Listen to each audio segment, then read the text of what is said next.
Welcome back to the 200th show of Jersey Matters. I'm Larry Menti. Many of us survived the pandemic by having wine delivered to our homes.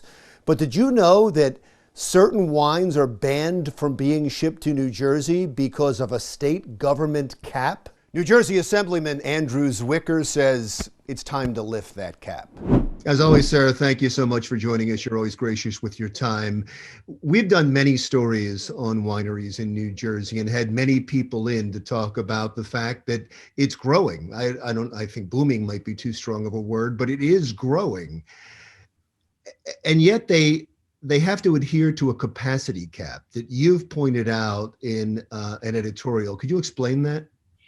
Yeah, and thanks for having me on, Larry. I always appreciate a chance to talk with you.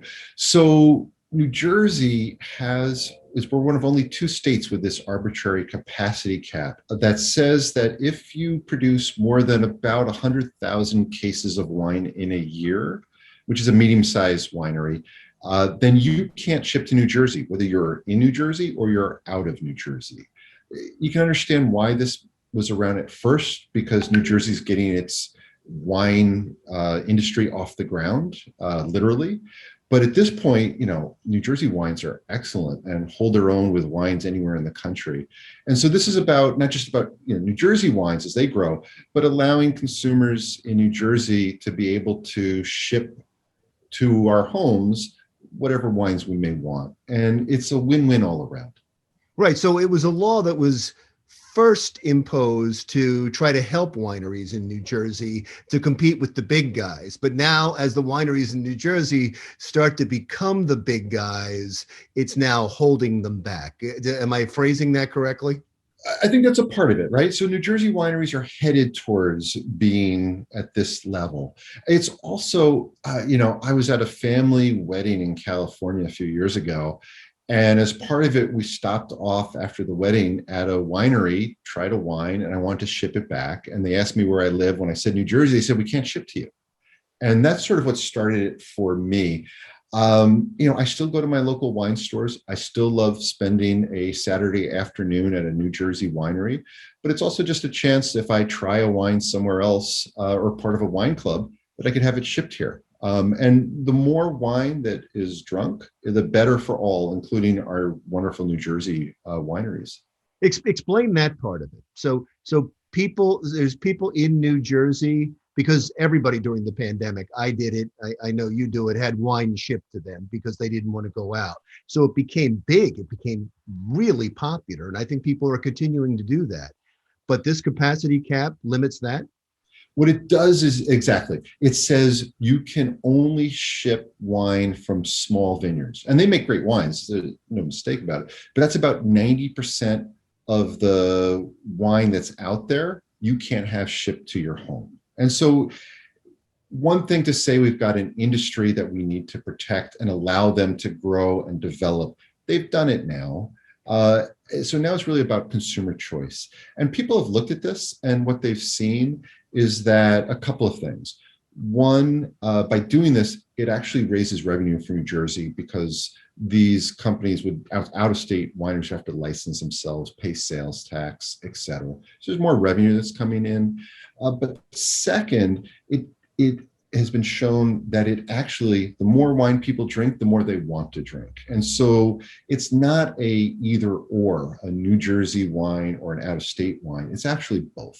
So that's why it's a win-win. Yeah, as you said, it's win-win, but the part of it I don't understand is why you would have any law on the books that would limit an industry, especially as the time, as we've been saying, the wine industry is starting to become something big. I can't imagine that you have any opposition to this law, right? Your legislation. So it's really much more about education than it is about opposition. There's an initial concern that some enormous winemaker, like in California, is going to come in as soon as we lower this capacity cap and just dominate the market. But that's not true. We see that in the 46 other states that don't have this capacity cap, many of whom have their own statewide wine growing facility and vineyards. They all flourish. And so it's really more about conversation. So as the legislation is moving through both houses, we have these conversations. explain to people what's going on. And at that point, you're right. Everybody goes, I get it. It's good for New Jersey wine. It's good for consumers. It's a win-win all around. How much money could be raised by this? One estimate has a minimum of $3 million per year. At the low end, up to perhaps $6 million from sales tax and licensing fees. So over the 9 years that this capacity cap has been in place, we're talking about tens of millions of dollars of revenue that we've lost. And as you pointed out, so many of us, because of COVID and the pandemic, we're going to mailing and having delivered to us a variety of different things, including wine. Everyone expects that the wine delivery business will be an ever increasing part of everyone's, all vineyards businesses. So we want to do what we can to make sure a consumer has this choice. Well, thanks for calling this to our attention, because getting the wine you want is a big deal in New Jersey, especially during the pandemic. I had no idea that there's people in New Jersey that were sending out for the wine they want, and they weren't able to get it, right? It just couldn't be sent to you, certain wines. Right, not at all. I actually have a neighbor who told me he has a brother-in-law in Pennsylvania. And so he would have to have the wine shipped to his brother-in-law. And then when his wife was visiting her sister, she'd pick up the wine. That's silly, right? This is something that we should be able to fix relatively quickly and easily. Good. When do you expect that to happen?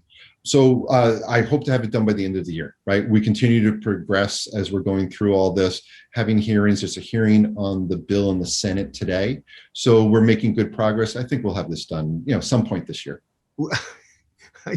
It seems so moronic. I can't believe it's going to take till the end of the year that you have to have here. Who's going to show up at the hearings and say that this is, it has to be all in support, right?